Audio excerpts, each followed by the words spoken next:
네, 오늘 이 시간 참된 경건이라는 제목으로 하나님의 말씀을 나누도록 하겠습니다. 2023년 여름 대형 건설사들의 부실 시공 문제가 큰 논란이 되었습니다. 아파트를 짓는 과정에서 공사비 절감 목적으로 공사 기간을 단축시키거나 철근을 누락시키는 일이 발생했기 때문입니다. 그로 인해서 인천의 한 아파트 지하 주차장이 붕괴되는 사고가 일어났었습니다. 그 아파트가 GS 건설사의 자이 아파트였는데 이 사고 이후에 순살 자이라 불리는 오명을 얻게 되었습니다. 우리는 이 사건들을 통해서 눈에 보이는 영역보다는 눈에 보이지 않는 영역이 더 중요하다는 사실을 다시금 깨닫습니다. 우리의 경건 생활도 마찬가지입니다.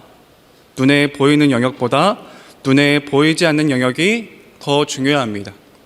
눈에 보이는 영역은 무엇입니까? 주일 성수를 하고 큐티를 하고 시간을 구별하여 기도하고, 정말 중요합니다. 방금 제가 언급했던 것들은 우리들의 신앙의 표지가 되는 부분입니다. 정말 중요하지만 그보다 더 근원적인 것이 있습니다. 오늘 말씀을 통해서 보이지 않는 영역인 참된 경건에 대해 저와 여러분들이 아버지 말씀 앞에 서기 원합니다. 오늘 우리가 읽은 유다서는 단일장으로 구성되어 있습니다. 유다서 말고도 1장으로 이루어진 성경들이 있죠. 오바댜라든가 빌레몬서, 요한2서, 요한3서, 오늘 우리가 읽은 유다서까지. 이 5장을 읽으면 여러분들은 66권 중에 5권을 읽은 셈이 되는 것이죠. 이 유다서는 예수님의 동생인 유다가 기록한 성경인데, 유다서의 저작 동기는 이렇습니다. 3절입니다. 제가 읽습니다. 사랑하는 자들아, 우리가 일반으로 받은 구원에 관하여 내가 너희에게 편지하려는 생각이 간절하던 차에 성도에게 단번에 주신 믿음의 도를 위하여 힘써 싸우라는 편지로 너희를 권하여야 할 필요를 느꼈노니, 이는 가만히 들어온 사람 몇이 있음이라. 그들은 옛적부터 이 판결을 받기로 미륵 기록된 자니 경건하지 아니하여 우리 하나님의 은혜를 도리어 방탕한 것으로 바꾸고 홀로 하나의 시인 주제 곧 우리 주 예수 그리스도를 부인하는 자니라. 유다는 단순히 우리가 받은 구원에 대해 기쁘게 그 이야기를 나누려고 하였었는데, 이 편지를 받은 공동체가 거짓 교사들과 어울린다는 소식을 듣게 됩니다. 이 소식을 들은 유다는 구원에 대해 이야기하지 않고 거짓 교사의 가르침에 대적하여 단번에 얻은 믿음의 도를 위하여 힘써 싸우라고 권면하는 내용으로 편지의 저작 의도를 변경합니다. 여기서 거짓 교사들이 누구냐? 바로 영지주의자들입니다. 기독교 초기 영지주의자들은 영혼은 선하지만 육체는 악한 것이라 생각했습니다. 육체는 이미 타락했고, 타락한 육체는 하나님께서 사용하실 수 없다는 것이 초기 영지주의자들의 주장이었습니다. 육체는 인간의 껍데기에 불과하다는 입장을 견지한 게 바로 영지주의자들이었습니다. 자, 그렇다면 우리에게 자연스럽게 떠오르는 질문이 있습니다. 예수님은 이 땅에 육신의 몸을 입고 오셨는데 예수님에 대해서 영지주의자들은 어떻게 생각했을까요? 그래도 예수님은 죄가 없으시니까 괜찮겠지. 아닙니다. 육신의 몸으로 이 땅에 오신 것이 아니다. 그냥 영으로만 방문한 것이다. 이런 입장을 표현하기도 하고요. 그것은 단순히 천사의 방문이었다라고 생각하기도 합니다. 하지만 요한이서 1장 7절 말씀에는, 오늘 PPT는 없는데, 미혹하는 자가 세상에 많이 나왔는데 그들은 예수 그리스도께서 육체로 오심을 부인하는 자다. 이런 자들은 미혹하는 자이고 적 그리스도이다 라고 분명히 밝히 말하고 있습니다. 단순히 그러니까 우리 거짓 교사라고 하면은 그냥 잘못 가르치는 선생으로 우리가 인식하게 되는데, 이 말씀에 근거하면은 그들은 미혹하는 자이고 적 그리스도라는 사실을 우리가 알 수 있는 거죠. 영적인 것은 영적인 것이고 육체는 육체다. 이런 이원론적인 사고는 육체가 영혼에 어떠한 영향도 미치지 못한다고 생각했습니다. 육체는 육체고 영혼은 영혼인 거예요. 관계가 없으니까 아무 상관이 없다라는 겁니다. 자, 이런 생각을 가진 사람들은 자신의 육체를 어떻게 사용했을까요? 함부로 사용했고 함부로 대했습니다. 그래서 그 영지주의자들의 삶을 보면은 도덕적인 삶이 부재했고 음란했습니다. 쾌락을 즐기며 본능이 이끄는 대로 살았습니다. 그렇게 살아도 내 영혼에는 타격이 없으니까, 영향을 미치지 못하니까 그렇게 살아도 괜찮은 삶이었다고 여겼던 겁니다. 유다는 그 영지주의자들의 모습을 이렇게 묘사합니다. 유다서 1장 7절입니다. 소돔과 고모라와 그 이웃 도시들도 그들과 같은 행동으로 음란하며 다른 육체를 따라가다가 영원한 불의 형벌을 받음으로 거울이 되었느니라. 그러한데 꿈꾸는 이 사람들도 그와 같이 육체를 더럽히며 권위를 업신여기며 영광을 비방하는도다. 자, 7절 말씀에 소돔과 고모라가 언급되는데 이 도시들의 가장 큰 죄악은 동성애였습니다. 우리 영어 단어 중에 소돔이라는 영어 단어가 있는데 소돔에서 파생된 단어입니다. 그 단어의 뜻은 남색, 남자들의 성관계의 동성애를 의미하는 남색을 의미합니다. 소돔에서 행해졌던 죄악과 행실에서 유래된 단어가 바로 이 소돔이라는 영어 단어입니다. 그때 당시 소돔의 성적 타락이 얼마나 문란했는지 알 수 있습니다. 그래서 우리가 창세기 말씀을 그 부분을 찬찬히 살펴보면은 두 천사가 이 소돔에 방문하게 되고 롯이 그들을 영접하게 되죠. 그리고 자신의 집에 거하게 합니다.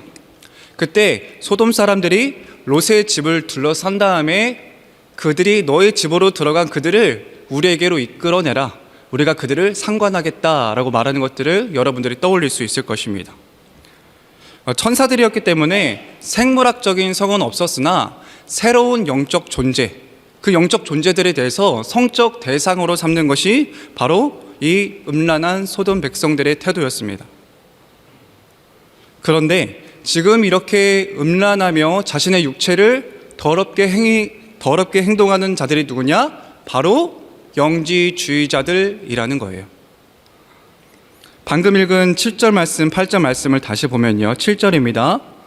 소돔과 고모라 그리고 그들과 같은 행동으로 음란하며, 8절 말씀 띄워주시겠어요? 이 사람들도 그와 같이 육체를 더럽히며, 거짓 교사들이 지금 어떠한 행동을 하고 있는지 유다가 다시 한번 밝히 기록하고 있어요. 유다는 이 영지주의자들, 이 거짓 교사들의 가르침으로부터 공동체를 보호하고자 했던 것입니다. 우리가 문제를 해결하기 위해서는 문제를 인식하고 문제를 인정해야만 문제를 해결할 수 있어요. 죄를 인식하고 죄를 인정해야만 죄를 회개할 수 있어요. 그렇듯이 유다는 그 순서에 맞춰서 그들이 어떤 상태인지 인식시켜주고 그들의 태도에 대해서 어떤 태도를 견지해야 하는지를 알려주고 있는 겁니다. 그리고 이 공동체를 보호하고자 했던 마음, 유다의 그 마음이 어디서부터 느껴지냐? 바로 유다서 1장 1절에서 알 수 있습니다. 1장 1절인데요. 이 부분 함께 읽어보도록 하겠습니다. 시작. 예수 그리스도의 종이요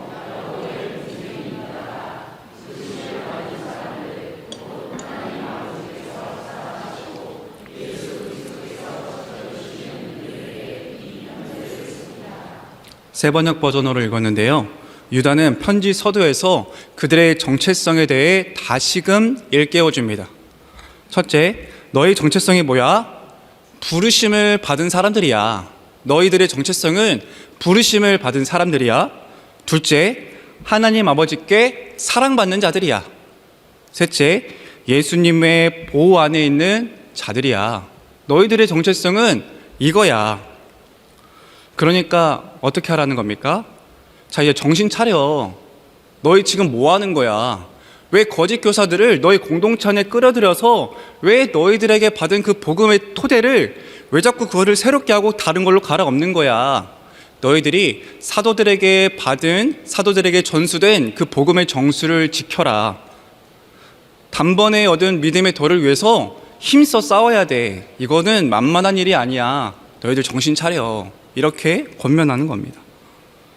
그리고 나서 유다는 예수님의 재림 이후에 심판이 있을 거라고 언급합니다. 14절 말씀인데요. 제가 읽겠습니다. 아담의 7대손 에녹이 이 사람들에 대하여도 예언하여 이르되 보라, 주께서 그 수만의 거룩한 자와 함께 임하셨나니 이는 뭇사람을 심판하사 모든 경건하지 않은 자가 경건하지 않게 행한 모든 경건하지 않은 일과 또 경건하지 않은 죄인들이 주를 거슬한 모든 완악한 말로 말미암아 그들을 정죄하려 하심이라 하였느니라. 아멘. 여러분, 예수님이 이 땅에 오실 때에는 심판이 있습니다. 저와 여러분도 똑같은 기준으로 심판을 받아요.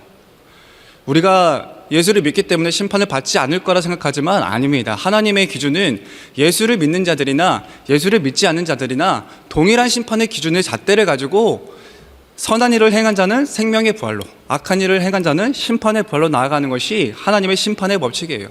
우리는 그 하나님의 기준의 잣대에서 벗어날 수가 없습니다.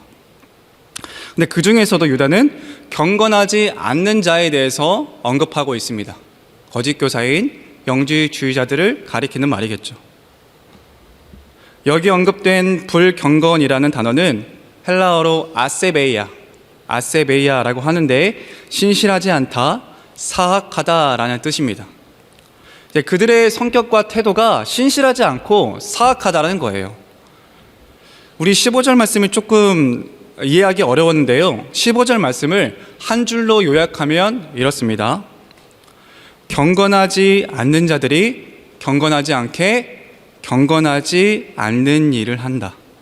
경건하지 않는 자들이 경건하지 않게 경건하지 않는 일을 한다.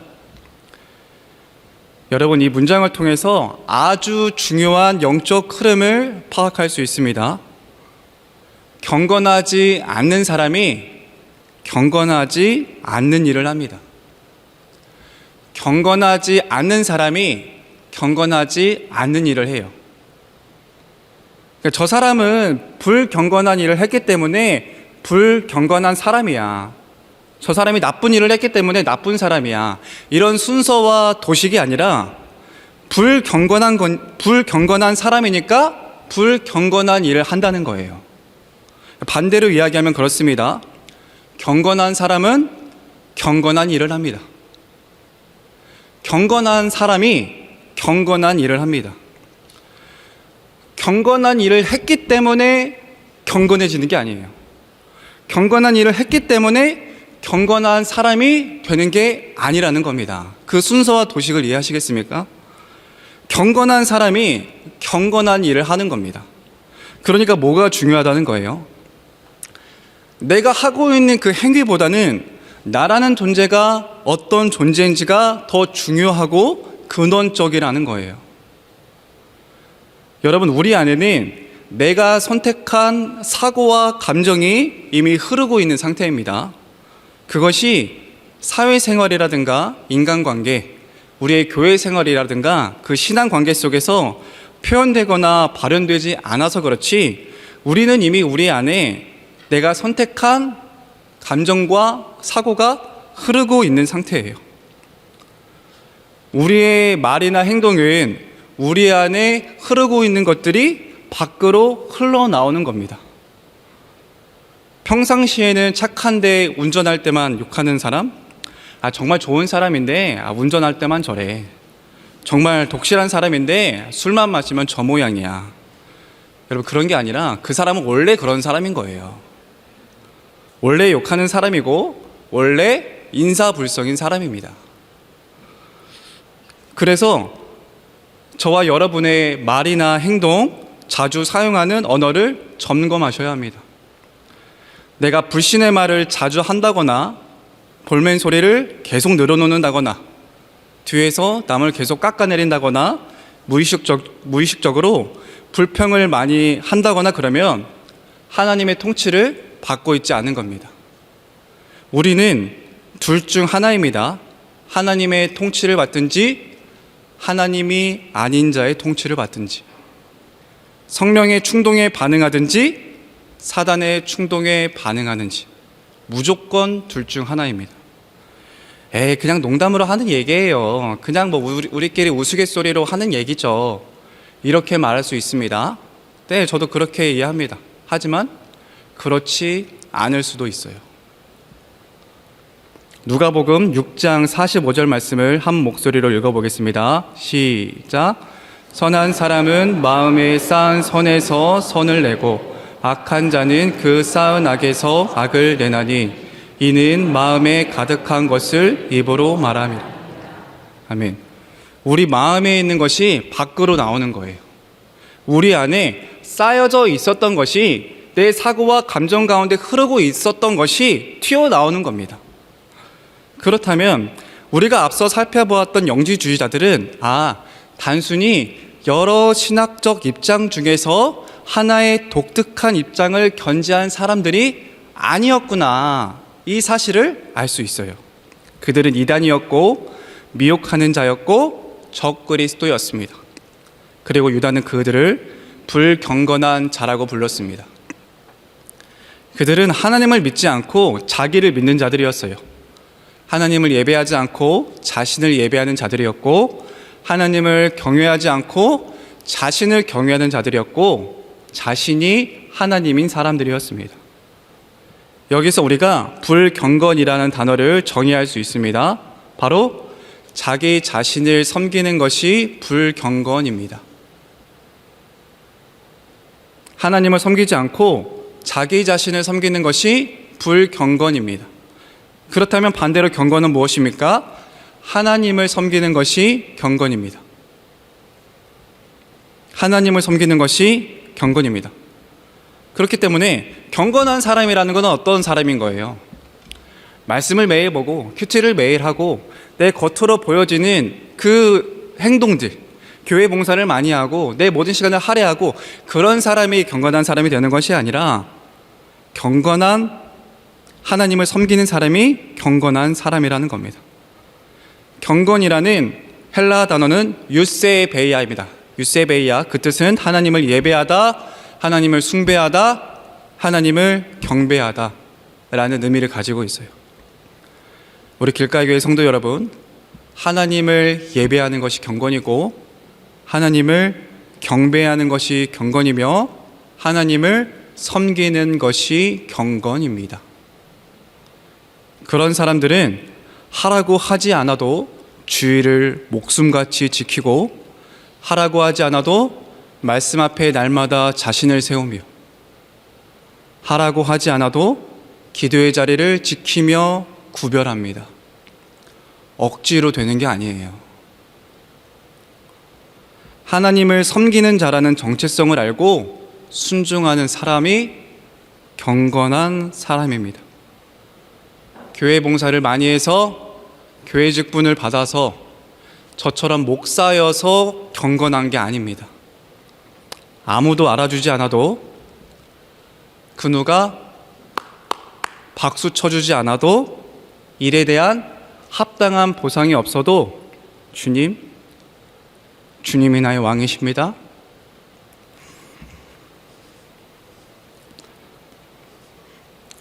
나의 경배를 받으소서 고백하며 하나님을 주인으로 섬기는 것이 참된 경건입니다. 말씀을 맺습니다. 경건이란 하나님을 섬기는 것이고, 불경건이란 자신을 섬기는 것입니다. 제가 여러분들께 도전합니다. 하나님을 진정으로 내 인생의 주인으로 섬기시기 바랍니다. 이게 절대 쉬운 길이 아닙니다. 세상 가운데 살아갈 때에 내가 이득이 되는 게 보이거든요. 나에게 바로 도움이 되는 유익한 길들이 바로 보이거든요. 그랬을 때 하나님의 주되심을 인정하고 그분을 섬겨야 하기 때문에 결코 쉬운 일이 아닙니다. 이제 새해까지 한 3, 4일 정도 남았습니다. 2026년 새해부터 어떤 마음가짐으로 하나님을 섬길지, 어떻게 경건의 자리를 사수할지 결단하고 다짐하는 시간이 되기를 축복합니다. 신앙의 정수는 구별된 자리를 지키는 것입니다. 여기에는 타협이 없습니다. 우리 이 시간 이런 마음으로 주님을 바라보며 찬양하도록 하겠습니다.